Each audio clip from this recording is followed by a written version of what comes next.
Welcome, foolish park goers. Enter through these gates if you dare, as the sweet smell of the churros loft through the air. The second you hear the all clear, that's when you know a theme park is near. This is For the Love of Theme Parks.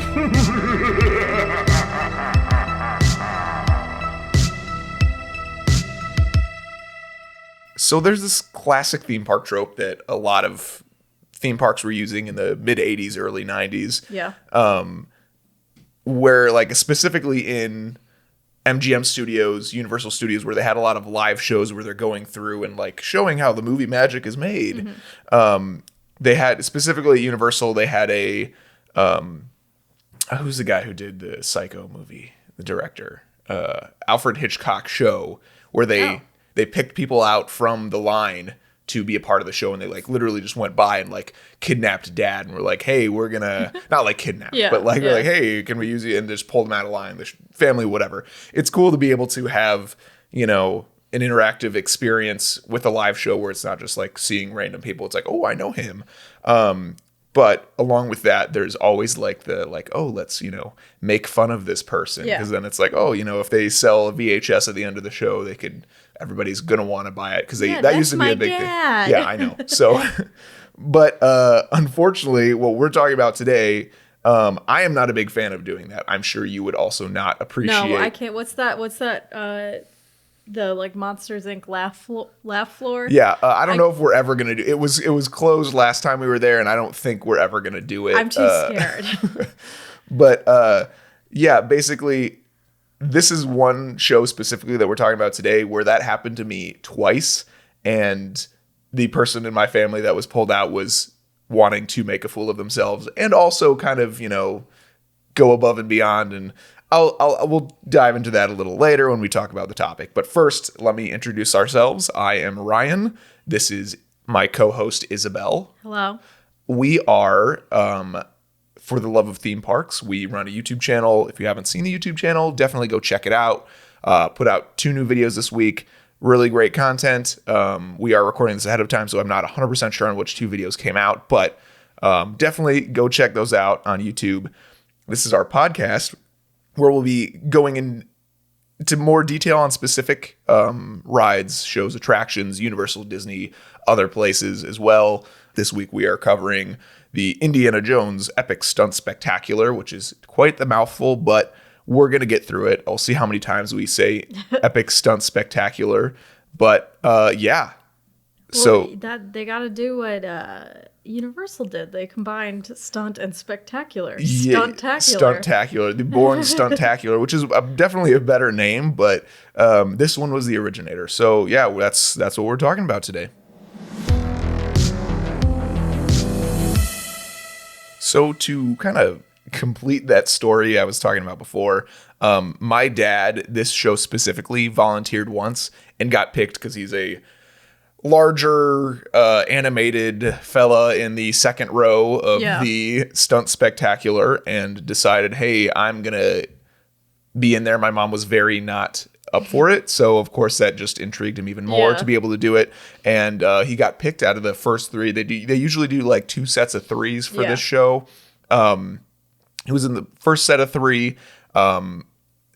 You know, we'll get deeper into what it actually they make them do for the first part of the show, but he was so into it after they do that, after they pick him and they do this little thing on stage while people are still coming into the venue, they take him backstage to wardrobe to get dressed up for these scenes that they're actually playing the extras as and he went through that. It was great, you know, actual scene. They were in the show. He had really enjoyed that. And then throughout the day, he got recognized multiple times in the park. Oh my gosh, like, really? Oh, you were the guy from, so we went to the first show of the day and he got that's weird. Yeah, so he like had this taste of fame. Oh, so then, no. Yeah, so I think there was only one other trip where we went to that show with him.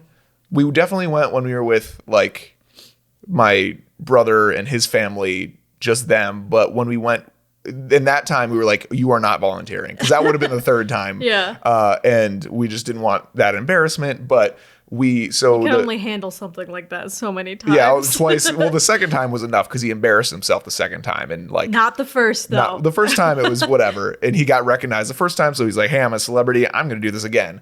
So then when we went the second time, like a year or two later, he decided, "Hey, I'm going to volunteer." He gets picked at the crowd, but instead of going down to the stage, he goes backstage. He walks backstage himself. Oh my gosh. So normally like they're on the floor of the stage area, and they're doing whatever thing they have to do for the volunteers, like, hey, pose like this, whatever. Say, hey, where's your friend, whatever. And then they take them up the flight of stairs, and then back over, and then backstage into wardrobe, whatever. Yeah. So he got called, and then he's just like, I know what I'm doing. So he went up the stairs and went backstage to wardrobe. He's like, hey, I'm a volunteer.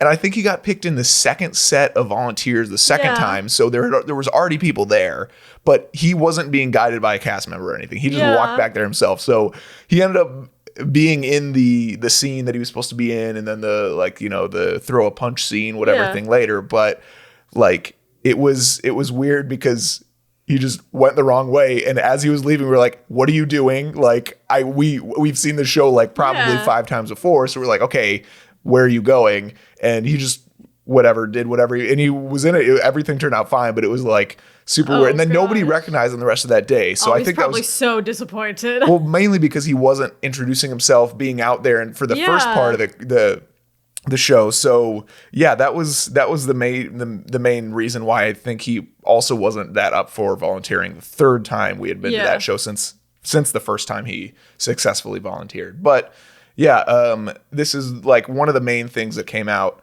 around that same time, where everything was saying, hey, we're doing this cool green screen effect. We're going to have somebody volunteer for this. And, they don't really pull a lot of volunteers anymore. I don't think there's any show left other than this one that does that. Like, they don't do that for the Bourne show. They don't do it for animal actors, which I think they used to do at Universal. They used to have somebody volunteer, but, and obviously the Fear Factor stuff, which I don't know if that's staying open for much longer. It's not open right now, but yeah, I don't know, but yeah. How long has it been since Fear Factor's been on the air?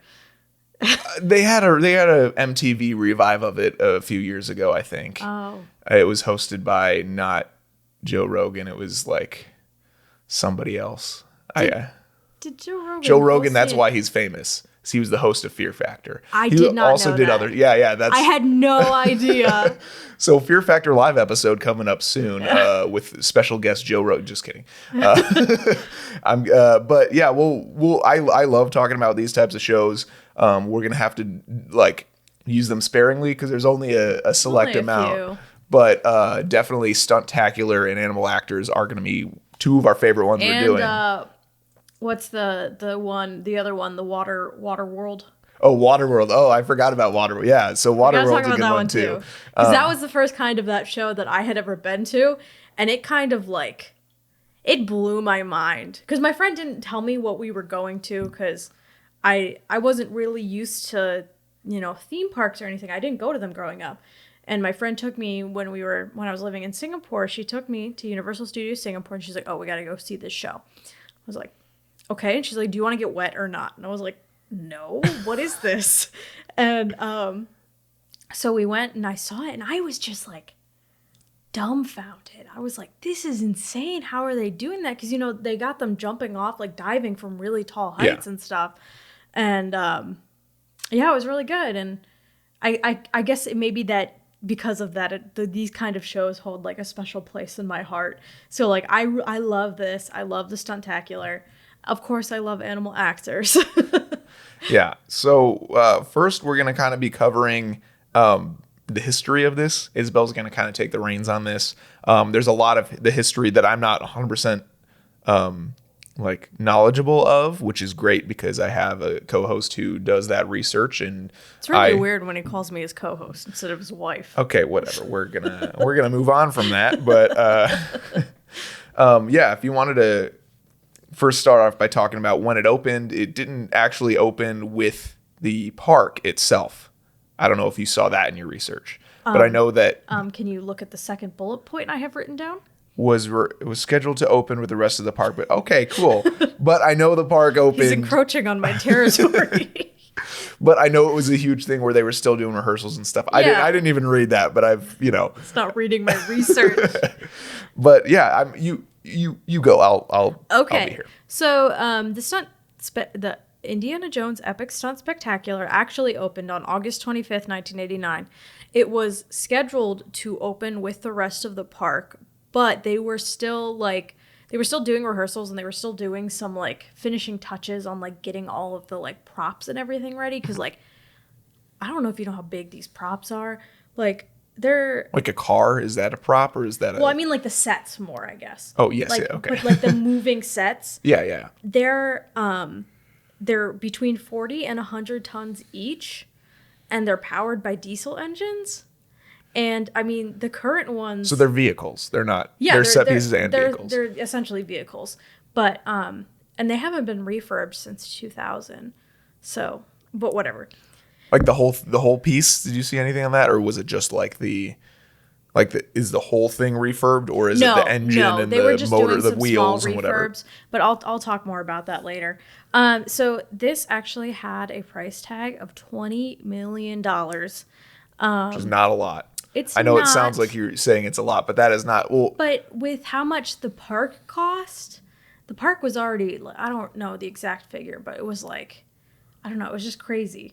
Well, yeah, I mean, it was. I'm still not used to the like pricing of theme parks. So I'm not used to how much things cost. I'm still getting into like the other side of things. Yeah, like, so to give a background on the park itself, I know that might not be in the notes here. That but, one's not. You can take this part. So the park itself was in response to Universal Studios Florida being built. So MGM Studios. because what was his name? Michael Eisner used to work at, I think, Paramount, like the studio production place. He was sitting in on a meeting when they were looking for investors for Universal Studios Florida, and then he came back and he was like, "Guys, I've got a great idea." No, and he didn't come. He wasn't working for Disney at the time. He then got hired by Disney and then said, "Hey, they were already talking about this. Let's do this still like super fast." Yeah, so they like really turned this over fast, and that's why this wasn't open with the park. Yeah. I think the construction of the whole park was like a year and a half from breaking ground. And once Universal Studios was announced, they sped up construction even faster. Which makes perfect, like, business wise. It's interesting though. It's an interesting. But that's why so much, like, there was one ride or two rides technically: the studio tour, the backlot tour, and the Great Movie Ride. Those were the only two rides that opened. But then the studio tour took like 3 or 4 hours to get through. Oh, because, really? Yeah. So there was like the water show type thing that you would volunteer for as well, which I've had friends and family volunteer for that successfully, which we'll get into later, probably in a different episode. But then after you have that first section, you get on the tram part where you go through this back lot. You have this fake street that you go by where they have the Golden Girls house and a few other things back there. And then you got dropped off. Well, first it went through New York Street, and then they changed it where you got dropped off at New York Street, which you're just, going around, but it's separate from the rest of the park. So you have to get back on another tram to do the rest of the tour. Or it was either that or like it's super weird, convoluted, system for that. But there was a few different shows. There was a kids show that was there. There was a special effects show that was there. That's where Frozen is now. Mm-hmm. But like that was pretty much it. It was literally a half day park. People always joke about how Animal Kingdom and Hollywood Studios used to be a half day park, but it like literally was a half day park before. Like you could not fill the amount of time. But the whole thing really was sped up, and it should have been able to open with this show, but unfortunately it didn't. It was one of the more pricey parts of it, but $20 million is not that much. I'll refer to it a lot. I was so shocked when I found out that what's Mission Space, the space simulator, is $100 million, which for the technology I get it, but like the space that it takes up and like how it's only really 2 of those spinner rooms, it's that's a lot of money. So this is only a fourth of that, and that's a giant show, and obviously it costs a lot more money to run this, not because of electricity and explosions, but the amount of people they have there all the time. So keep going with the so they were training for 9 months, which I think so it opened 3 months after the park opened. So I guess they were only accounting for like 6 months of like training and practice. But it is, of course, inspired by the Raiders of the Lost Ark movie. And which is the first of the first of the 3 original Indiana Jones movies. And it was George Lucas's first movie after Star Wars. Yes. Oh, Howard the Duck might have been after Star Wars. I don't know if you've ever seen Howard the Duck. No, I've never heard of that. Okay, well, it was his first big project outside of that one. But I think this might have been one of the first ones. But yeah, they didn't know what they wanted. They knew they wanted a live stunt show, but they didn't know what they wanted it to be based on, you know? But they had a working relationship with George Lucas because at the time they had just started production of Captain EO. Mm-hmm. And Star Tours was already at Disneyland. Star Tours was not yet at MGM Studios. So they, let me see what this says. So they decided to extend the relationship to include creation of attractions based on his films. And that was when they decided, okay, we're going to, this is going to be a stunt show inspired on by Raiders of the Lost Ark. Mm-hmm. So the whole idea of it is that it recreates scenes from the different Indiana Jones movies and... Well, just the one movie. Just the one. Just the one. I think they might have had intentions at some point to include scenes from other movies, but like it's kind of hard to create a Temple of Doom within this outdoor space, and they already were struggling with that first scene. But yeah. But basically, they showcase the techniques that are used to that like stunt people use in order to kind of like trick the audience, I guess. Not really trick the audience, but they explain it's okay. If you've seen Breaking the Magician's Code, you know, this guy basically he shows you the trick. He shows you the illusion, sorry. Yeah, it's not a trick, it's an illusion. And then after he shows it to you, he goes through and he kind of explains this is how it works. That's essentially what the show is, but for stunt work. Yeah. So, shout out Breaking the Magician Code. Yeah, you know, the Masked Magician. Yes. Shout out Masked Magician. Val Valentino. Yeah. And they have stuntmen and women showcase their skills, and they also have people who act as like the production team who are kind of like explaining what's going on from a production standpoint. Yeah, so this is a problem that MGM Studios ran into at the beginning where they were wanting to compete with Universal Studios in Florida, and the only other Universal park that existed was in Hollywood, where they had a live, movie studio where they were filming a lot of films all the time. Back to the Future was filmed there. Yeah. Anything that Universal did was filmed on that backlot. I mainly say Back to the Future because they have, Hill Valley still there technically. Mm-hmm. But they said, hey, we're building this studio park in Florida. It's going to be an actual studio. And on the backlot tour and stuff on New York Street, each day, at least for the first year that they had the backlot tour going, they staged as if they were filming a movie or a thing for a TV show. And they did have productions come through there. Wheel of Fortune was there all the time. WCW was there. Like, it was a legit thing. But anything that was a movie studio. Anything that crowds could see themselves, where they didn't have to wait in line beforehand and volunteer to be a part of the audience and stuff, like wait in there was not a real production. So they had the backlot tour. They were faking things with fake cameras on giant dollies and stuff. And here specifically to the show, it was being staged as like, hey, we're filming this. And I get it. The gimmick wise makes sense. It makes people invested in what they're seeing.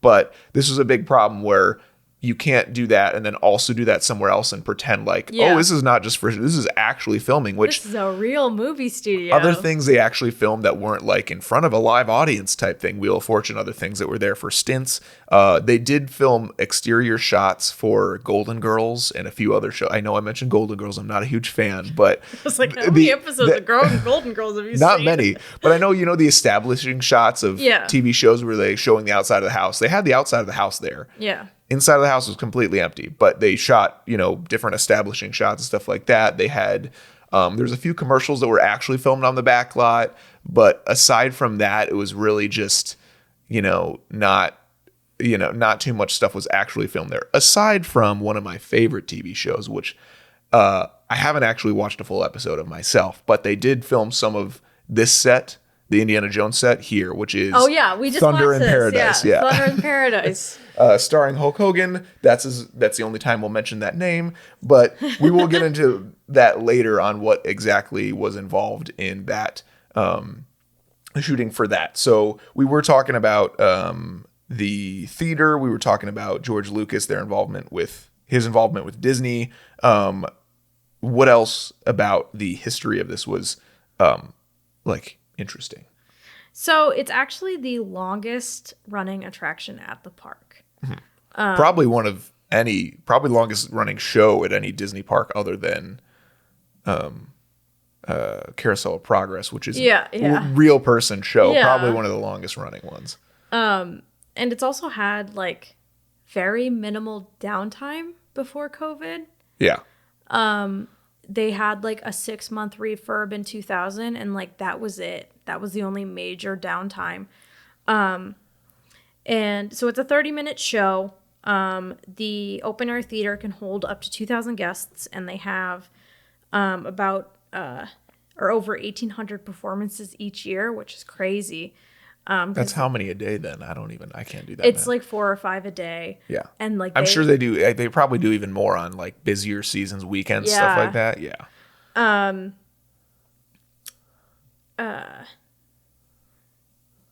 So fun fact, the boulder that's used in the show is 12 feet tall and 440 pounds.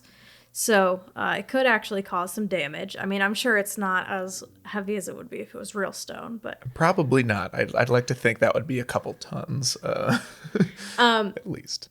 And it was also the first attraction that used computer automation technology to automate some parts of the show, specifically the spikes sticking out of the ground, which is something they use that kind of technology all the time now. But it was the first time they kind of brought it into the parks, and I'm sure it was kind of nerve-wracking too, because they're spikes, but they're not spikes. But also if you don't trust the computer, because I imagine that was a problem. People being well, how do I know it's gonna get it right every time? And as you notice, if you go back and watch through the show, it's scored. The whole show is scored through the 3 different scenes you go through in the show.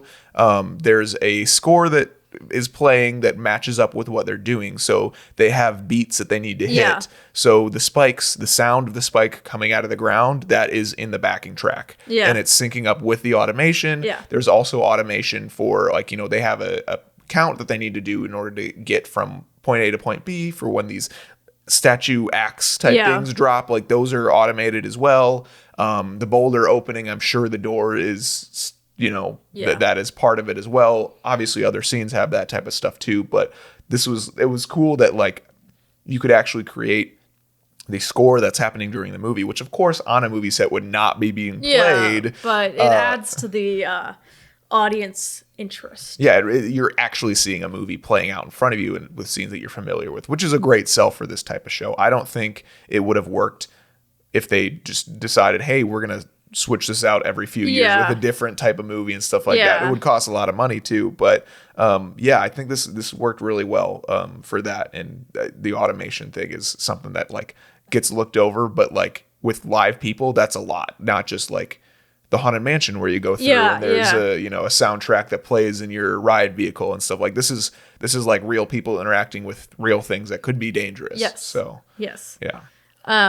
So the show features 17 stunt performers, and there's actually 3 different casts of those performers. So they have the cast that's actually performing, they have an alternate, and then they also have a cast who's learning the stunts and the spots of the show. Yeah.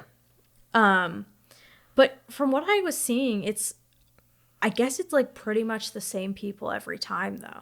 For most of they have one set of people who do the show most of the time. So they're working 7 days a week is what you're saying, or they're It sounds like it from what I saw. I mean, I couldn't find clarification on it, but So I haven't noticed that specifically because I haven't been able to go there within, a year. Well, and we need to go do some research as soon as it opens. I don't mean like I haven't been there recently. I mean, I haven't been able to be there within a year of each other, like 2 visits. So like the Born Stuntacular, I will go there and I'll see that, this we'll notice some actors are the same or actresses are the same, and we'll be like, I recognize them from the last show that I saw. But when I went to it last time without you, the woman who's driving in the convertible at the end of it is actually a guy. The alternate for that is the different actor, and I was there on a weekend that time, so I think he might be the main person, and the lady's the understudy. But then the parts that we've seen her twice. But we've seen her twice, yeah. So I feel like they might have a similar schedule. She's really like good, this. By the way. Yeah. I think they might have a similar schedule for this specific show, but then there's also another thing that you have to keep in mind is there's stunt actors that they have to schedule and all that type of stuff. And then they have like actors who are the director and the director of photography and set director, what are all those roles who are speaking roles, or they're just crew type roles, are not stunt people. So you have to. No, they can switch them out probably pretty often. Oh yeah, really, really easily. But there's like a lot you have to learn this choreography for this show. Yeah, and it's cool to see that in a normal stage play or musical, you're gonna only so often get one of the extras being an understudy for the main role. Yeah. Where this one, it's like, you're gonna be working with these set of people, and then tomorrow 1 or 2 of the people will be changed out, and then the next day half the other people will be gone because they have off days. They're people who work regular. I mean, this is their regular job, but they're not going to be working 7 days a week. So it's interesting to see that you could easily just swap people out all the time. They know the same exact choreography they've been doing for 30 years, 30 years minus the 1 year they haven't been doing it now. But so yeah, it's it's actually hard to even get an audition for the show. You have to have like years of not only stunt doubling, but also acrobatic work and also acting. Yeah. So they really want you to be like prepared, which I mean, the stunts in it, like there's some pretty impressive stunts, so I understand. But they especially want the people playing Indiana Jones and what's her name? Maria or Marina? I think it's Marion. Marion. Okay. Wrong with both of them. Okay. Marion. Marion. Yeah, you almost got me saying Marina. They especially want them to be have acting experience because they're kind of the stars of the show. Yeah, and I mean the Marion role has more acting than the Indiana Jones role. But for both of them, you have to have some type of, experience talking in front of groups of people at least. Yeah, because they have them actually come out and like talk to the audience too. But something that I thought was really interesting was that the very first Indiana Jones stuntman his name was Kevin Brassard, and he did it for 27 years. Like played Indy for 20, or was with the production? No, he played Indy for 27 years. So he was just aging with Harrison Ford, is what you're saying. Okay. Yes. And he, at the time that he was cast as, well, now I'm doubting I'm pretty sure he was Indy for 27 years. We might have been changed at some point to other roles, or it might have been the director at some point, as of 2019, he was still involved in the show. He was acting as the director, and he helps train the next generation of Indies. But at the time that he was cast as Indy originally, he was actually working in the Hoop-de-Doo musical review at Fort Wilderness. So I'd like to think that's kind of an upgrade. I mean, it really depends. If you're a 1920s, 1930s, wilderness show song type musical person, I think Hoop-de-Doo is definitely a higher tier than the Indiana Jones Epic Stunt Spectacular. But I think pay-wise, it probably does a little better. Disney probably does pretty decent. I know they do decent for their actors and their stunt actors and stuff like that. But the Hoop-de-Doo Review, if you're not familiar, is a dinner show that they do at Fort Wilderness. They're not running it right now, I don't think, but it's kind of like dinner and a show, they family style for each table, stuff like that. And I think a lot of the time the actors are also the servers, which Yeah. is cool, but also like that those are two separate jobs. Just hire two different people for that. Whatever. But yeah, so we're gonna be. I have more I want to say. You got more? Okay, cool. I'm sorry. I looked into this guy a lot. I think it's really interesting. Yeah. He said his favorite part about like being indie was that he got to make a grand entrance because like even if he doesn't look like Harrison Ford, like you know the outfit, you know the background, you know who it is, Which part of the show they mentioned like they have the stunt actors have to look exactly like they're like you can't their friends shouldn't be able to tell the difference, which it was in the script for 27 years, and the guy now the director saying it knows that he never looked like Harrison Ford. So and then so he did the first show on opening day. And he, the part where the boulder comes and runs him over, at that part, usually they have like not staff, but like the crew come over and check on him. But on opening day, it was actually George Lucas and Michael Eisner who came over and checked on him. And then he popped up and he's like, "Oh no, I'm okay." Which is really cool. It's a much more creative way they have George Lucas involved in the openings of his it's the really interesting. Theme. Yeah. A lot more interesting than having him cut a ribbon. Yeah, cut a ribbon. Giant pair of scissors. Yeah, like if you've seen the video from the opening of Star Tours at Disneyland, it's like Mickey in like a space outfit helmet type thing, and the scissors aren't cutting the ribbon and all. Like and he's even now, like even though he doesn't run Lucasfilms or he runs Lucasfilms, he doesn't own Star Wars anymore. He still was at the opening of Galaxy's Edge in California, and it was really just to like. He looked like he was not interested into it at all. And like, obviously there's no shows. And like at that point, he doesn't care if Kylo Ren is interacting with him because Kylo Ren isn't his character. Yeah. So this is something really cool. And he George Lucas is more passionate about Indiana Jones than Star Wars. Which is funny because I feel like a lot of people would place, if you say George Lucas, they're going to think Star Wars before they think Indiana Jones. Of course. Yeah. And I don't even know if I knew that he did Indiana Jones before. I did research on this. Well, him and Spielberg worked together on Indiana Jones, sort of. I don't have a lot of like movie knowledge, I guess. I just kind of watch them and I'm like, nice. Yeah. So Spielberg was like Jurassic Park. That was like his type of stuff. And then the Star Wars was George Lucas. And then they like, came together. Hey, we're gonna do this. And then there was also, they were kind of involved in Back to the Future with Robert Zemeckis and stuff like that as producer type things with that. And they, crossover, all that type of stuff. But this is definitely a good way to have somebody involved rather than having just Spielberg show up for the opening of Universal Florida and riding the ET ride that already existed in California, I think. But yeah, since that opening day, it's remained largely unchanged.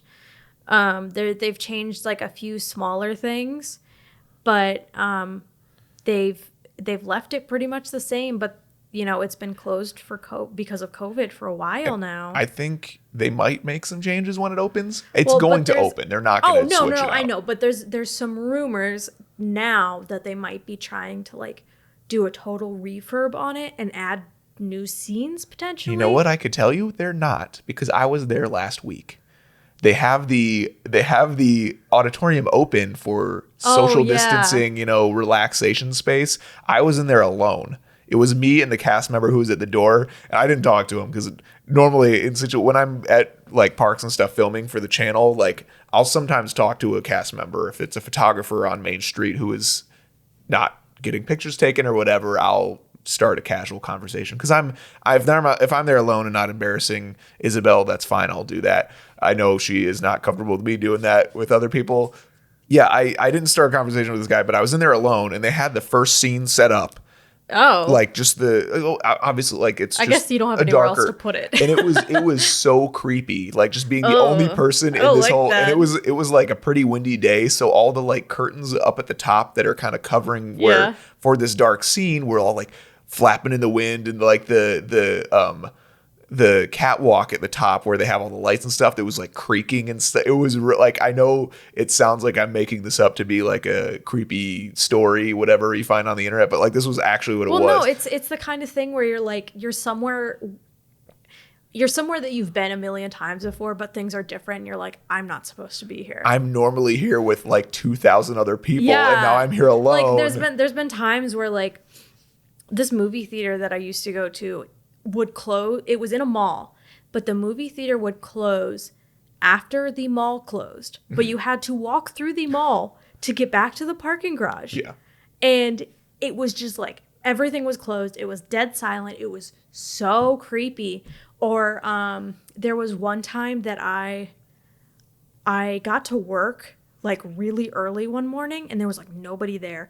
The escalators weren't working and I was like, oh God, this is so scary because it's just like something's not quite right. Yeah. But yeah, so it's rumors. It's rumors. I mean, if I were to see anything change, it would be not having, 8 white people dress in Middle Eastern attire, and I don't know, they would have to change that whole scene. They wouldn't be able to pull in volunteers. I don't know what they would have to do to change that, but there's been some talk that they're trying to refurb it for Walt Disney World's 50th anniversary celebration. If it opens for that, which I could definitely see them opening it for that, but then you're also hiring, I don't know how many cast members run that, probably between 50 and 100. So, but also, like, that's something you need to be like training for. So like, even if you're somebody who's been trained on that, I'm sure it takes like you need like at least like a couple of weeks notice to get back into it, Yeah. Because you're not just like sitting at home. If Disney's not paying you, you're not sitting at home doing your routine. Yeah. So,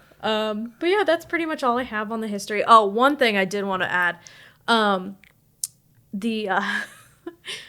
quite possibly my favorite 2 episodes in TV history is when Full House goes to Disney World. Yeah, so there's Full House did it, Family Matters did it, but and a few other 90s TV shows always, like, especially ABC shows, like, made it work where, we're going to Disney. Going to Disney and World. they're always staying at a hotel that opened more recently. I know Family Matters did. Wilderness Lodge, they stayed there.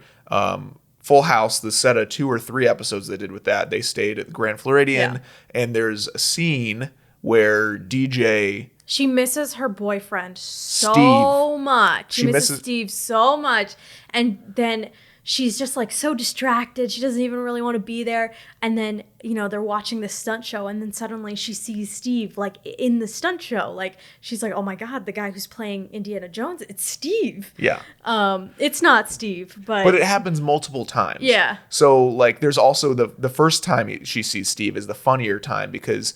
Also, keep in mind, they do all 3 parks that were open at that time in one day. Yeah, it's kind of crazy. And then also, Uncle Jesse performs in front of the castle with his band later that night. And they also do, Uncle Jesse and Joey do a radio show underwater at the Living Seas Pavilion. Which is, like, that's probably my favorite part. Every single time we go to Coral Reef, I'm just looking at it, I'm like... Dang. Yeah. Uncle Jesse and Uncle Joey were out there doing their radio show like 30 years ago today. I want to do that. We want to do the podcast. Yeah, that's the dream. The dream. Yeah. I can't imagine the acoustics are good in the ball underwater. The first time they DJ sees Steve is Aladdin on a float. Oh, yeah. Or something like that. And the character who plays Steve, the actor, is the voice of Aladdin. What? You didn't know that? Yeah. I forgot his name. I had no idea. I've only seen him in a few things, but he's the voice of Aladdin. So that's the joke, is because Aladdin had just come out and they were obviously plugging Aladdin as well, but he was the voice of, that was the funny part of it, is that like, oh, hey. That's so much funnier. So I like, love that. third wall breaking. I had no idea. Yeah. I think you mean fourth wall. Fourth wall breaking. Yeah. Third wall breaking would be a problem. But yeah, that was the Indiana Jones one is definitely a much cooler scenario where they reveal that it's not Steve, and later Steve ends up showing up. Yeah, which he's like, I'll grab a flight from California to Florida, which at the time was like pretty expensive. I mean, they're also staying at the Grand Floridian for how many nights with how many people. And on a single income for the one dad who's probably paying for everything. And I know he's a TV show. Whatever. We're not gonna cover all that. We'll have a whole episodes, a whole like 3-part episode about. I'd love to. I watch those episodes at least once a year. So, but we're the rest of the show, aside from the history, we're going to kind of be talking about now I'm going to give a basic play-by-play. I got a bunch of bullet points on what happens, everything like that.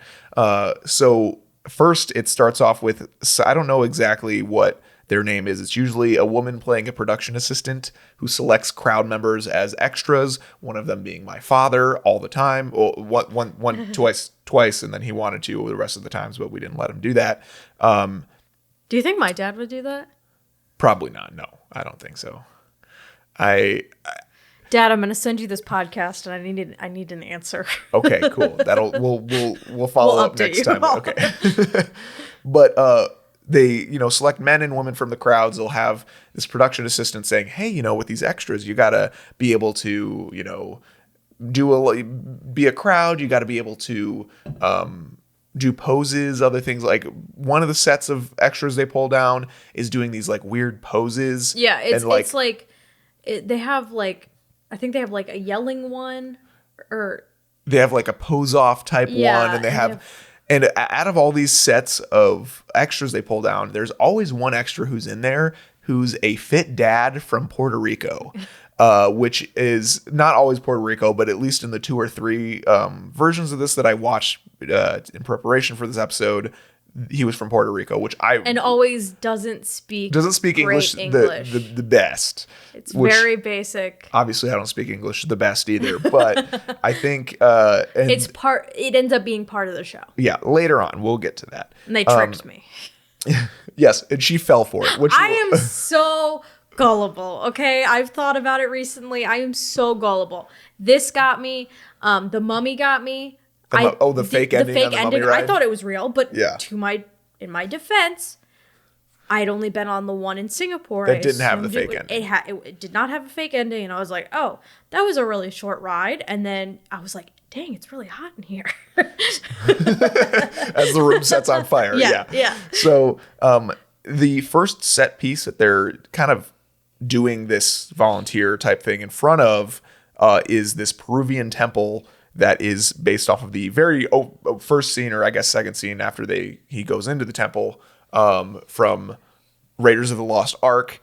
Very famous scene where he's going through all these different traps, and then he gets there and he's got the little bag of sand that he replaces the idol with. It's literally just the same scene, just in a really weird looking set, which is just like, why is there this big ramp going diagonally across the entire stage? And why is there no doors? Like, where is Indiana Jones coming from? And the score starts, and then he falls from the ceiling, which there's he's like hanging onto a rope. He doesn't just like land on the stage. Yeah. Sorry, my bad. Didn't need to preface that.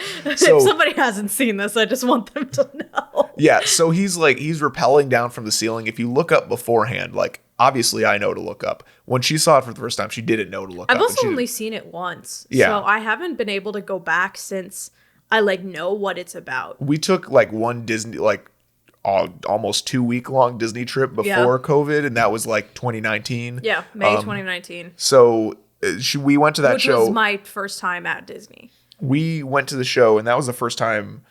We only saw the show once. I didn't preface anything that was going on in the show. And I got us really good seats, even though we showed up semi late to it. We were like right in front of if you're coming in the back, we were to the bottom left, like first or second row. So Indy falls from the ceiling. He's holding onto this rope. And I'm sure I was like jumping every time. I was like, yeah. Especially the explosion that happened like 20 feet from us. Yeah. But he's rappelling down from the ceiling, and there's other rocks and debris that are falling with him, which are obviously like styrofoam type stuff. Set piece, props. And once he gets down there, there's this mysterious song playing, and he's looking around. He's reading. He's got a torch that he lights, and it's cool stuff. But that's when we talked about the automated spikes. Yeah.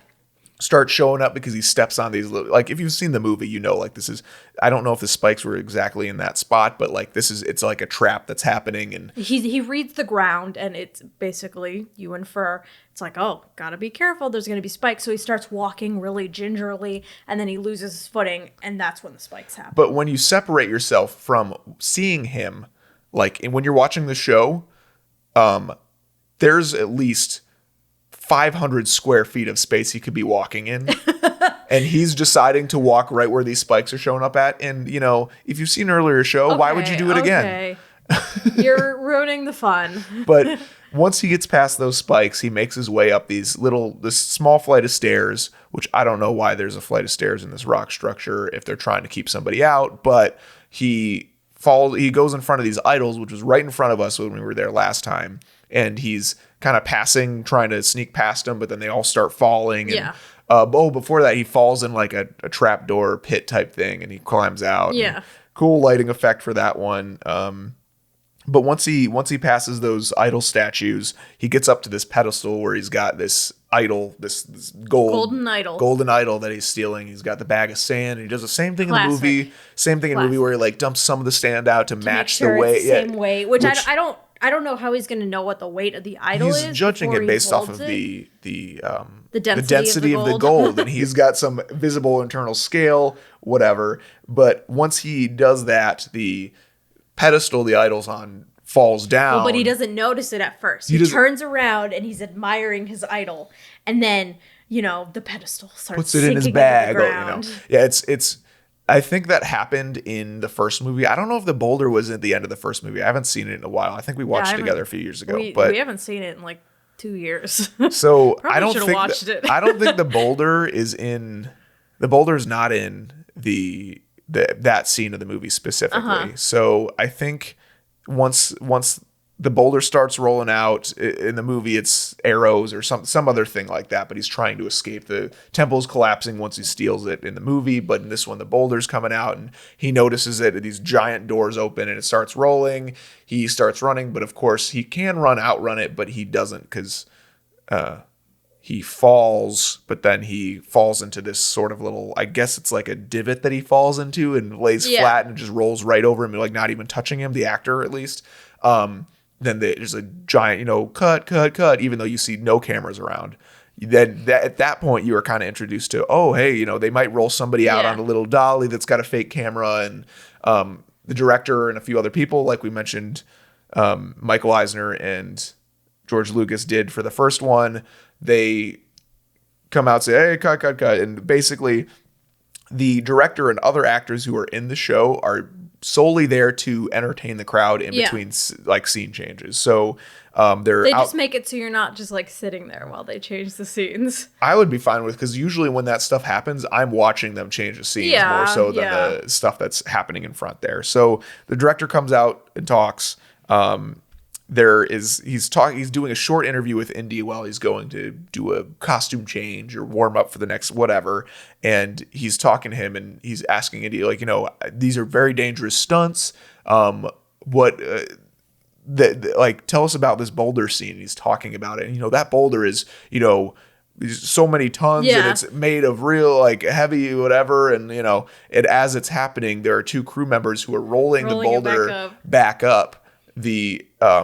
Which it is still kind of heavy. Yeah, and it's heavier than I thought it would be, at least. Yeah, but it's really great that they have that written in. They're never going to take that out of the script, because they have to roll the boulder back up, because they split this back wall that's this giant set piece in two to go to either side of this theater, so that they don't have to roll the boulder back up when they're resetting for the full show. So the boulder's back up where it's supposed to be at the beginning. And so basically when all that they're talking, once they separate these, there's more, filler time with these actors who are playing director, and one of them who's playing a director of photography comes out, and they're kind of giving cues and direction for this next scene that they're shooting. There's a big fall. There's a few different falls in it, and the director tells the director of photography, saying, hey, I want you to put the dolly camera in 36 frames per second rather than 24 frames per second,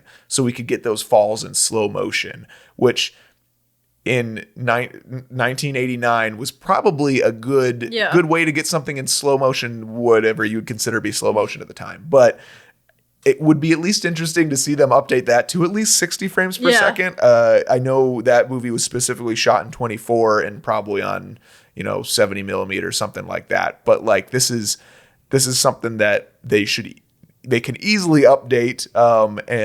But if the cameras are still going to be that super outdated, and they're wanting to keep this within that snippet of time, or what would you call that? Like place and time. That's something that they could keep in it. I think it's funny to hear as a video person being like, "Oh, put those cameras in 36 frames per second so we can get it in slow motion." It's like, that's not slow motion at all. Like that's like 80% of the speed. But the next scene that they're doing is in a Cairo marketplace. They bring out the extras as they're still doing the scene change. They're playing a crowd that's in the background, which I think they've got some type of taped off area where it's like, hey, play the extras. Don't leave this. Do not leave this area because there's going to be people falling off buildings by you. There's going to be people with swords and whips cracking around you, like not around you, but pretty close. And at this point, my dad decided to be the most animated crowd person ever. And every single stunt that was happening, he'd be turning to and like over animating with his hands and like. I would have left. I'm not kidding. I think I would have left. Yeah. I would have been so embarrassed. I would have left and I would have cried and I would have gone home. I cannot handle things like that. Yeah, it's something that you got to be the right kind of. So, obviously. I'm sure people in the crowd loved it. But yeah, and that's why he was recognized multiple times that day. Yeah. So I think it would be fun to do. I feel like I would want to volunteer for it. If I was there not with you, I would volunteer for it just because I want to be able to go backstage and do that without having I want to volunteer for animal actors, but they don't take volunteers. Yeah. So maybe that would be fun. That would be a fun one to do. But I think can't wait to do a show on that one. So then we'll both go to each different park on that specific day and both volunteer for the shows. Yeah. So they've got the actors out there. It's reenacting the scene from the Raiders of the Lost Ark where Marion gets kidnapped. They started off with the street performers where there's like 15 street performers that are secretly ninjas who are fighting Indy, and he's got like his whip and he's fighting them all off. They all have swords, stuff like that. And once they have a really impressive choreography with that because that's something hard to do, especially when you've got a whip involved. Yeah, because you can't ever really like fake a whip. Yeah, no, it's real. It's just they're at a distance where they can't be. But like I'm saying, because like you can have like fake swords, but the whip you can't really fake it. No, especially the sounds because like they've got a mixture of pre-recorded sounds in the soundtrack plus actual sounds. They've got guns in here that shoot off not blanks but like stage blanks. They don't sound like real guns, but they're like they're loud. But they're loud, and then they have a mixture with fake gun sounds, which I don't like. They do that in stunt shows all the time. They used to do that in the Terminator stunt show, and they do it in the Bourne show as well now, where it's a mixture of real guns and fake guns, and they just stick with one. But after they get overwhelmed by these street performing ninjas, they kind of run up the side of this building with this pulley system where they get brought up to the top, all this fancy stuff that's going on, and there's people falling off the top of these buildings as they're fighting, and it's really, really cool. And when I was a kid, I was obsessed with this type of stunt show. So I don't know if I've shared this with you, but there is a specific stunt show I went to in Las Vegas that was out in front of one of the hotels there that was like this pirate ship and this big lake, but wasn't actually a big lake. It was like a fountain type area that, it still exists. I don't know if they do the stunt show anymore, but I saw a video on it recently and it told me where it was, but I totally forgot. But it was this pirate stunt show, and I saw it when we were there in 2001. And since then, like I think the 2 years after that, every vacation where they had a pool, like me and my brother would like reenact scenes from this pirate stunt. Which brother? Michael, Okay. Of course. And then there was also a trip before that, I think in 2000. Doing that. What? Picking your eye. I'm fine. In a vacation in 2000, we went to Arizona. We did the like Four Corners thing. Yeah. What else? The Grand Canyon. That's what's there. The biggest landmark on the West Coast. Whatever.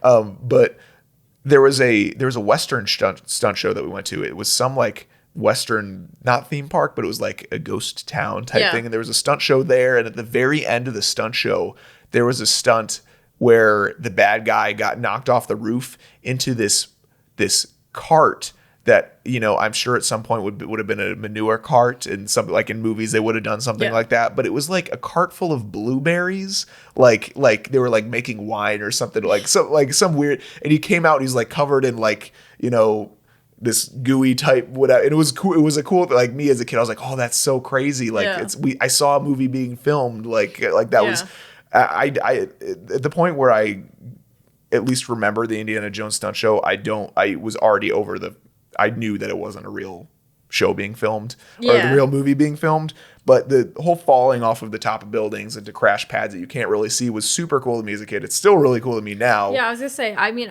when I first saw Waterworld, I was 14, I think 14 or 15. And I still thought, I was still like, wow. Well, yeah, even falling into water and stuff, like, it's the coolest, like it was so exciting seeing that. I mean, seeing Indiana Jones for the first time, like, the stunt show was pretty, like, it gives you like such a weird feeling. Like, even if you know it's like, you know what they're doing, like, you know there's a crash pad there, it's still impressive. Yeah. Like, they have to just fall backwards without looking at anything. But when you do it 6 times a day, I guess it's just something that I could never do. And I know this is a theme park podcast, but that's probably why I'm such a big wrestling fan, because that makes sense. Like, especially going to, like, making sure I go to the, like, more, you know, stunt type pay-per-views and other shows like that, is making sure that, like, you know, I'm going to see someone jump off a ladder and fall off the, you know, that's why you like TLC matches. So like this is probably where all that rooted from. Even the fact that I'm a wrestling fan after my first show is that I loved these stunt shows originally. And like, I'm so glad that we're at least talking about this one, because this specific scene with all the scaffolding and the buildings and going from one building to another building I still like get chills when I'm like seeing it, or so another cool thing about this scene is that this scene was used in a TV show that was filmed all on Disney World property, almost all on Disney World property, which is Thunder in Paradise. See, what I want to know is, like, when I've seen the clips of Thunder in Paradise, I know it's Disney. Like, I'm like, that's so obviously Disney. But I want to know if people who are not familiar with Disney, like, what they thought.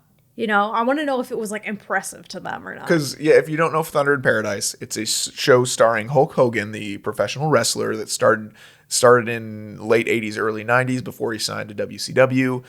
He was doing this TV show that had a movie for TV movie.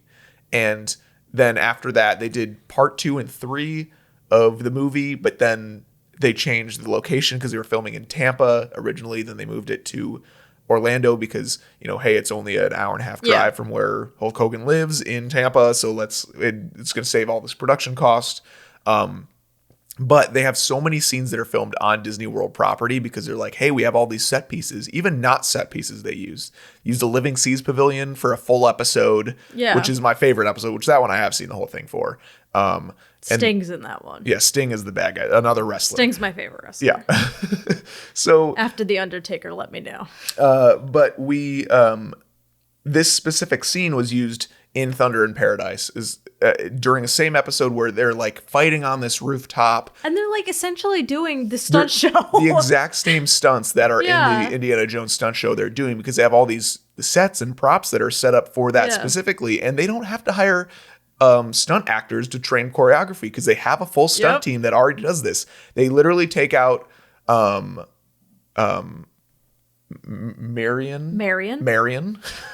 and Indiana Jones. Have you ever seen Indiana Jones before? I've watched the Temple of Doom like 100 times, and the one with the cup. What is that one? I don't know the Raiders of the Lost Goblet of Fire? No, I'm gonna think of it. I'm sorry. I'm sure. Are you looking it up? Yeah, Thank I'm you. gonna look it Okay, so I've seen the first and second movie a lot, and then the Kingdom of the Crystal Skull. Is that what it is? Like one with the alien thing, that one I've seen a bunch too. First one I haven't seen too much, just because I don't know. I think that DVD out of the set was scratched or something when we were little, so I didn't watch that one too much. But now it's on Netflix and other whatever. So okay, so we've got Raiders of the Lost Ark, Temple of Doom, Last Crusade. Last Crusade, which is they find the cup. Yeah, It's the cup. the cup. You mean like the cup, like the Holy Grail? Yeah. They find the Holy Grail. That's The what it is. cup. Yeah, with his dad. His dad's in that one too. Do you Then think Kingdom of the Crystal Skull, and then Indiana Jones 5, which they are scheduled for 2022. Yeah.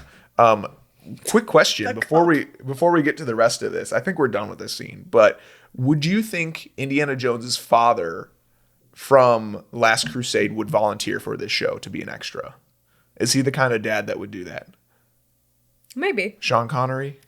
Maybe. I don't know. I don't know why, but when you started talking about his dad, I was just like, my mind went to National Treasure. I was just thinking about National Treasure. Sorry. They could easily switch. I think there was probably something. Gosh. There was probably National Treasure stunt show. There was probably something on the drawing board, or at least an idea thrown out there that this could be switched out with a National Treasure show when National Treasure was popular and the second one didn't do as good. You mean National Treasure's not popular anymore? Okay, it is very popular, but oh my gosh. I am saying, like, I think at some point, like with the scenes they had set up in that movie, they could have made it work. Yeah. But I mean, Indiana Jones is definitely more like it's stood the test classic. of time. Yes. It's a lot more classic. Personally, I'm more of a National Treasure gal, but that's just because I have an unhealthy obsession with that movie. Yeah. So after this scene, just gonna move on from that. Not talking about National Treasure. Okay, we can talk about. No, okay, fine, hold on, never quick, mind. really quick. We're gonna skip over the end of the scene. There's a big explosion, all this type of stuff. If this was a National Treasure, what are 3 scenes from the movie you would want to see in this stunt show? Well, but see, what I think would be hard is they do have a large part where they're dealing with water and trying not to drown. National Treasure. Or is that National Treasure too? There's a when he's on the big army boat, the Navy boat. He's on the like air carrier in New York, which I've been on, by the way. Okay. And he jumps off. He's like there with the FBI guy. He jumps off. Yeah. Is that the one you're talking about, or you're talking about the second one? I'm talking about when they're trying to find the treasure. And the bad guy. You're talking about the second one where they go to the maybe I'm not the president's heads. I'm a bad fan. The president's heads place. What is that? Mount Rushmore. Mount Rushmore. Okay, so I think doing some type of thing with Mount Rushmore would be cool. Like if they were to combine both the movies. Yeah. There's a scene where they're like in the. It's weird because if they could take National Treasure and make it take place at the end of the first movie into the second movie. So the first scene with, they somehow convert this back wall for the first scene of Indiana Jones into the scaffolding underground thing of that church that they go to at the end of the first National Treasure movie. That's what I was talking about. Yeah. That. And the falling and all that, there's no water involved in that. That place fills up with water. No, it doesn't. Okay. They're able to make it out. And at the beginning of the second one, they have all the money because they got all the treasure. Which is crazy that, something underneath a building and underneath subways and other things like that is, somebody finds it like, oh, it's mine now. Like, that's weird to me. But well, no, the whole thing is that he's like, I'll donate it. He donates a large portion, but also yeah. is in a mansion now and stuff at the end of the first movie. But I guess they don't exactly specify because he says he's going to donate it. And it's like, well, you don't get money from donating that stuff. But I guess maybe it's like because he's famous now. I don't know. I'm reading the plot. And he does a book and the other guys do books and other stuff like that. I think so that would be the first one, the first scene. And then the second scene would be, I want to do it out of order because I want to see him steal the Declaration of Independence because that's the most iconic part of it. They've also got the beginning when they're in that boat. And the boat explodes and stuff. They could easily just have like a flat backdrop that looks like it's wintry and all like have fake snow and all like that would be cool. Big explosion. Maybe they would just do the first movie like they did for Indiana Jones. But so yeah, that would be pretty cool. I think that'd be they'd have to extend the canopy to be able to cover it, because there's no really outdoor scenes that I'd want to see in a National Treasure stunt show. I think they could easily just switch out the name Indiana Jones with what's Nicolas Cage's character's name in National Treasure. His name is Ben. Ben. Yeah, because he's named after Benjamin Franklin. His name is Benjamin Franklin Gates. Oh, Ben thing. Gates. Yeah, Ben Gates stunt show spectacular. I think that'd be great. I think they need to hop on that right now, as we see they're slowly introducing more and more older properties like Tron. I think it's about the same amount of time since Tron, since the last. No, probably. Oh, here. Okay. So, I have some more details for you about National Treasure. So they didn't it didn't fill up with water. They were just trapped, and they were like, we're gonna die down here. But it says later, Ben and Abigail have started a relation. Oh, that's not important. Riley is upset that Ben turned down the 10% finder's fee for the treasure to accept a smaller amount of 1%. So he got 1% he got a 1% finder's fee. That's how he got the money. Just thought I'd let you know. This is completely irrelevant to this podcast. I just personally. So, anyways, director yells cut. They put out the fire from the explosion at the end of the scene. Marion. I spelled it wrong on the notes here. Put Marina on the notes. She emerges from the back of this truck that she had been pulled into. The end of the end of the last scene ended when Indy was shooting at the truck that had kidnapped Marion, and it flips over and explodes. And so, if you don't know this, you have recently watched this show as well. She emerges from the back of the truck as they're putting out the fire with fire extinguishers, and they're stage fire extinguishers, because that would hurt if you got sprayed with a fire extinguisher. But and there's a trap door like in the stairs to that. That's why, like, obviously the truck's on a track and it flips over and all that type of stuff. Sorry, I almost spilled my water. There's a truck almost that flips over. Callie's scared. There's a truck that flips over that's on this track, and there's this it's against this wall, but it's only like half a wall, and there's a staircase that's got bricks, and she pops out of there. Which is why they use the fire extinguishers to kind of mask that it looks like she's coming out of the back of the truck. Which, like, if you look closely, you can tell she's not coming out of the back of the truck, because it's like, this doesn't work. And she's like unscathed. And it's, oh, whoa. And before the scene, the director's talking to her and being like, hey, we'll get you out of there as soon as possible after you get into this stunt. She knew it was happening and all, Of course, they would never do that in real life. Yeah. But, so in between these two scene changes, because there's a third scene coming up, they have actually the actress playing Marion. Oh my God, I'm getting wrong. Not that I don't care about this character, but there's the lead female role in every Indiana Jones movie gets switched out. So, and she comes back, I think, in the Crystal Skull. Marion? Marion, yes. Marion. I don't know names in movies. Okay, other than Indiana, his name is the title of the movie. So she comes out, and she actually does a lot of the transition between this scene and the next scene, because the all of the volunteers, the extras who were out there, keep in mind one of them being my father, the last 4 times I saw it,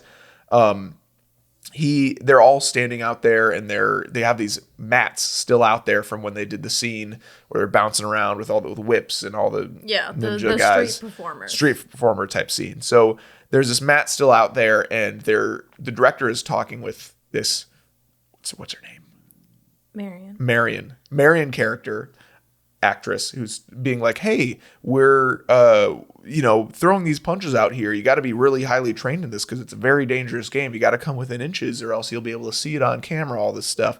So she picks one of the extras out of the crowd, says, hey, we want you to come up here. Can you take a punch? Could you take a punch? And basically, he's turned around. He's got this big henchman dude behind him, and he's like doing all these karate moves, and he's like, oh, like this, an animated volunteer from the crowd. And then they're like, oh, no, we're not going to have him, like teasing, like, oh, he's going to get beat up by this big dude.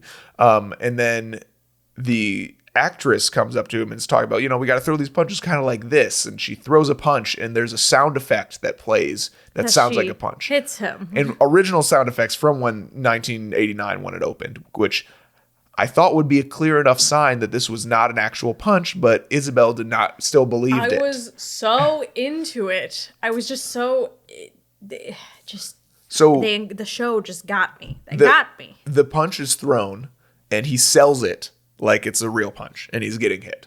And there's a sound and everything. It's like, whoa, what? And she's like, oh, I'm so sorry. And then she throws another punch or a kick or something like that. So basically it turns into, a series of, her beating him up, but super over it. Clearly a stunt actor by the 5 seconds into this. And then it's revealed that he's on the stunt team and he could speak English just fine. And, that's a gag they have in there, which is great. And the reason they have him coming from Puerto Rico, I think, is because if you watch these replays or these the uploads of the show on YouTube, you're always going to get crowd members cheering for Puerto Rico, even if he's there alone. So normally it's like, oh, where are you from? Oh, Chicago, Illinois. Of course, there's going to be some people. Or if you say, oh, I'm from, Hershey, Pennsylvania, you're not going to have anybody in the crowd other than their family doing anything. Yeah. But if you say Puerto Rico, it's not just maybe people who are visiting from Puerto Rico, but also, there is a population who has Puerto Rican descent who is going to be like, oh yeah, even though he was sitting there in the stadium alone, just next to a family that, whatever. So this is, that's kind of why they have him build from there. And, after kind of this is the whole beating up this extra scene is done, they have the scene changing still. They have a set director come out and introducing like, hey, we're in the North African desert. And it's pretty much one of the last scenes from Raiders of the Lost Ark where they're escaping and don't even talk about the actual plot of the movie, which is fine because they're just filming scenes. And you will have seen this movie already around the time this came out. But so this is the part that I wouldn't say is less iconic than any of the rest of the scenes, but basically it's one big stunt pretty much. And it's mostly about like the explosions. Yeah. And now that they don't have all these giant set pieces, they, these buildings and scaffolding, all this stuff move off this to the sides as well as the original set piece did as well. But now it's just this desert that's got this giant dune in the back, and on the top of it, there's a little guy, not a little guy, a regular. There's a guy standing guard with a gun. Yeah, a military person, which they're trapped in an encampment or something, in some sort of. They're on post. They're like a security guy who's got a turret gun. Yeah, I meant Indian and Marion are like trapped. Yeah, so they're escaping. And one thing we didn't cover in this, which I believe they had when the park opened, but they luckily changed, is that the bad guys in this movie, specifically in this scene, are they bear a emblem that should not be used in theme parks, which I believe was turned into an X. If you know what it is, you know what it is. But I believe it's been changed already. Because the whole thing is that they're German bad guys. German bad guys, yes. So, which is, it matches the movie, all this type of stuff. But it's also just something that you don't want just sitting around. Like, you don't want people taking pictures of that. And also just with the international crowd they have coming through and the language barrier, other stuff like that. They don't want, which makes perfect sense. But it's still, you understand what's going on, especially if you've seen the movie. You know what it's supposed to be, but it's like, let's not. I think it's a good improvement to have that changed out, but it also does take a little bit away from the bad guy dying at the end, which is one of the stunts that's the coolest. Yeah, it's definitely the coolest. I watched it again in slow motion. And I was like, oh, that's how.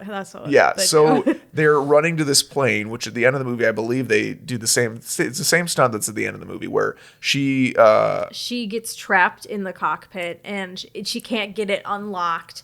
And then, but they're trying to use the plane anyway. Yeah, they're trying, but Indy can't get in the cockpit. And there's this big, henchman dude who's they're fighting on top of the plane, and the plane is spinning around. And the guy who's on top of this hill is shooting at them, and she ends up she's shooting back. And he gets the guy that's on the hill, so they're not shooting that anymore. But then there was also like gas that had leaked somewhere. So she shot the gas cans. Starting a fire and like there's trails of fire, all this crazy stuff. It's very chaotic. They're fighting, they fall off the plane, which is like, I believe there's a mat somewhere there that they fall onto, but it like looks like they're just falling off the plane.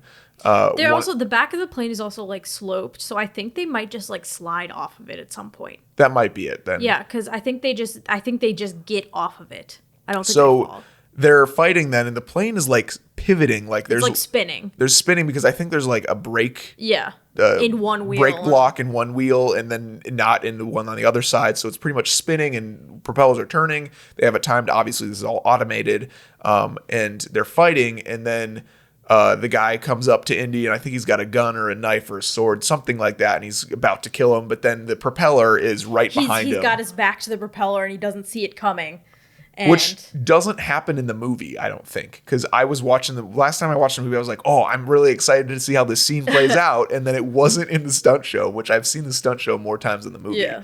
So his back is to the propeller, and he's standing on a trap door. I'm sure there's an X that you can't see from the crowd. Yes. And the trap door drops him. There's a bunch of like fog or like smoke. I'm sure there's smoke and other stuff like that. So you can't see him fall into the trapdoor. Sorry, I just hit my microphone. Yeah, so you can't see him fall into the trapdoor. Just repeating that in case we didn't pick that up. But so falls in the trapdoor, and then after that happens, there's like a sound effect of like him getting chopped up, which is crazy. But that was the coolest thing to me when I was a kid in this show, other than the falling from high spots and stuff like that.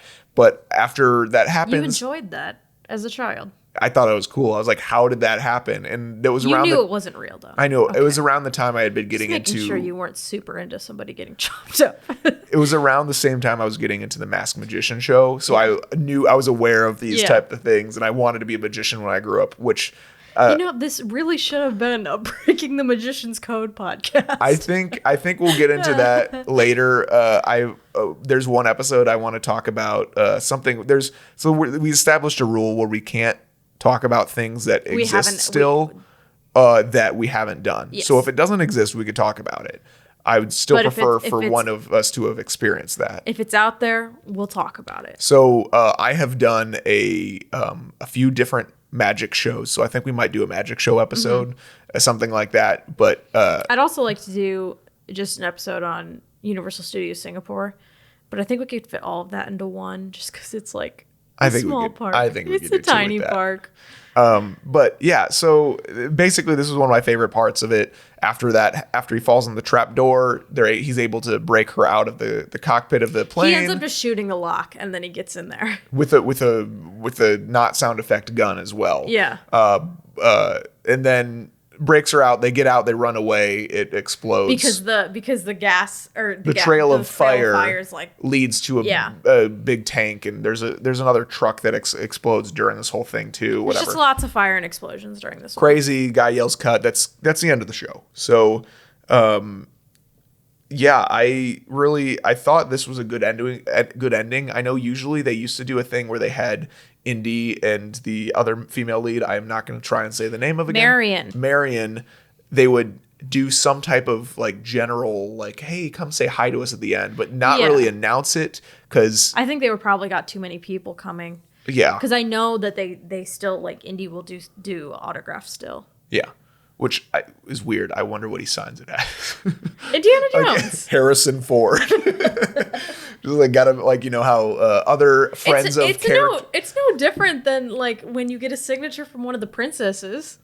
I guess I wonder if you ask him, hey, could I get your actual signature? Because there's other it's been recorded before, which the bad guy, the deacon in the Waterworld show, used to be played by the professional wrestler Christopher Daniels. What? Did I not tell you that? I wish I would have revealed this to you. I swear he like saves things to tell me on the podcast because like I did not know that. So at the Universal, the Christopher Daniels that is currently wrestling for AEW. Yes. So there's the Hollywood version of Waterworld, whatever Hollywood Universal version of that. He used to play the deacon in it. There's photos of him playing the deacon. So the bald guy with the little goggle glasses, and like he kind of dresses like that. So not dresses like, but he's got the same whatever. He's always in costume. Yeah, he's just sitting home on the couch, dressed as the deacon. But if like in that specific scenario, and I'm sure there's other actors who've done stunt work elsewhere and been, stuntmen for, whatever, John Wick or other shows. And like, I'm sure that the stunt people, their autograph is valuable. Yeah. But they're signing as somebody else. And obviously I don't think. And like, especially at Disney, that's like, I feel like Universal, it might be a little bit different. But like Disney's so about like, I don't know what the word for is friends. At Disney. They're friends. I was going to say they're so into like kayfabe. So they're so into keeping the magic. Yeah. Kayfabe is another wrestling term. Yeah. We'll try and avoid wrestling. Last thing I'm saying about that though is that if I were at a Waterworld show that Christopher Daniels was playing the bad guy in, I would want to get his autograph, not the bad guy, the Deacon autograph. So, this is probably my top. Now it's got a competitor with the Born Stuntacular. But I mean, if it wasn't for the show, the Born Stuntacular wouldn't exist. Yeah, exactly. Yeah. So I think this is definitely like one of probably the most seen stunt show. Other than Waterworld's been running for a while too. Both of movies that came out around a similar time. One of them has been viewed by a lot of people. One of them has not been viewed by a lot of people. I was going to say, I had never seen, I still haven't seen the movie. Waterworld? I have not seen it. My mom had to explain it to me when I came home and I was like, Mom, I saw this really cool stunt show. I was like, yeah, it's this whole thing, it's everything is water and like dirt's really valuable. And she's like, that's a movie, right? And I was like, what? I was just so clueless. So I think this is definitely one that is going to stick around for a while. I think it's one of the top 2 or 3 out there, probably the top one. Most people would probably say that. I think it should not leave unless I would just like to see them like refurb it so that it's like update it or make it not necessarily update it, but just update like the sets a little bit. I think they could switch out the second 2 scenes with scenes from newer movies. Yeah, I guess. And they could that could work. I agree because the second 2 scenes aren't as like iconic, I guess, as the Boulder and stuff like that. Yeah. And they're not working on it right now though. They're not going to do that anytime soon. It would have been. It would have been great, but money obviously isn't happening right now for them. But yeah, I think this is definitely. I'm glad we covered this first, whatever. Like this is one of my favorite stunt shows. Really happy with it. I don't know how to end this podcast, but that was a brief history and kind of a brief run through of the Indiana Jones Epic Stunt Spectacular. If you haven't seen it, if you're there and it's open, I would definitely recommend going to see it. It's very good. It's very good, especially if you like let yourself get into it. It's very good to see. It's also very worth getting there early because if you're in the back, it is not. It's okay for the first scene, but past that, you could not see that much of anything. They don't run the show while it's raining because of they have last fireworks. 2 scenes. Yeah. Well, it's also just moving set pieces and actors slipping when they're falling into a trapdoor, other things like that. We don't know what we're going to be covering next. We kind of play it by ear where it's like the day of. I'll be like, hey, you want to do this? And that's what we'll do. She'll do the research for it, and we'll kind of talk about it like this with you guys. So plugs for the end of the podcast. Got more videos coming out within the next week. If you don't subscribe to us already on Patreon, $3 a month gets you For the Love of Theme Parks Plus, which has bonus content. If you are watching us right now, you already know what we're talking about because this is the video version of the podcast where you could see us talk about it. A lot of times there's a few little extras we add on at the end of the podcasts. We'll probably add the light falling. The light falling, we light fell over during the recording. Our dog knocked over a light. One of our dogs did. So we say hi to the dogs at the end of every podcast. Yeah. I'm making that a thing now. So if you want to say hi to our dogs on video, you're gonna have to subscribe to us on the For the Love of Theme Parks Plus. Only $3 a month. Weekly behind the scenes vlogs, voting on video topics, certain things like that. We're also going to be sending out goodie bags quarterly. Which is not for the opening tier, but there's higher tiers that give you access to different things merch. like this. You can't see things- it, but it's a just fun coffee mug with our logo. Yeah, basically we're first starting off as a newer channel, so try and give us a subscribe on YouTube, follows on all that social media stuff. Yeah, for the love of theme parks, look us up. Rate and review This podcast. It really does help. I think this was a great episode. I've done better. You've done better. It's not my best work. Okay, well, we will talk to you guys soon, I guess. A warm welcome back to those of you who made it, and a friendly word of warning, something you won't find in any guidebook. In order to keep up with new episodes of For the Love of Theme Parks podcast, please subscribe. You can help support us by visiting patreon.com/For the Love of Theme Parks, or by following us on YouTube, Facebook, and Instagram at For the Love of Theme Parks. We'll see you soon.